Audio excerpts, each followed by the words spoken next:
காலாண்டு, அரையாண்டு, முழாண்டு தேர்வுகள் யாரால் எப்பொழுது? ஈஸ்ட் இந்தியா கம்பெனி 1813இல் தமிழகத்திற்கு கல்வி வளர்ச்சிக்காக 1,00,000 ரூபாய் கொடுத்தார்கள்.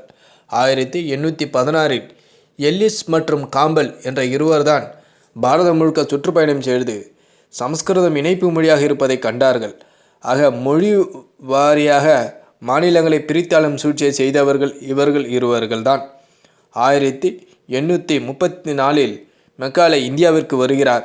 ஆங்கில மொழியினை இந்திய மக்களிடையே திணிக்கின்றார். எஜுகேஷன் பாலிசியை உருவாக்கியவரும் இந்த மெக்காலே தான்.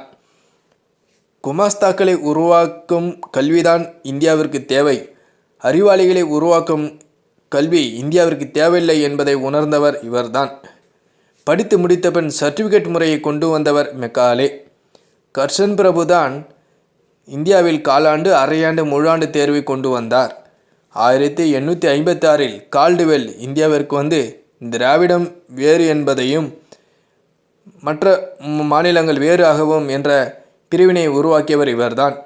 ஜி.இ. போப் தான் பிராமணன் அல்லாத பிரிவினையை ஏற்படுத்தியவர் இவர்தான். ஆக பிரித்தாளும் சூழ்ச்சியை ஆங்கிலேயர்கள் நன்றாகவே இங்கு செய்தார்கள்.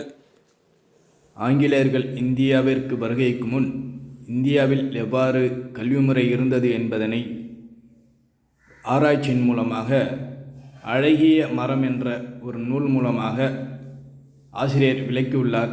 விருப்பமுள்ளவர்கள் இதனை வாங்கி படித்து தெரிந்து கொள்ளலாம்.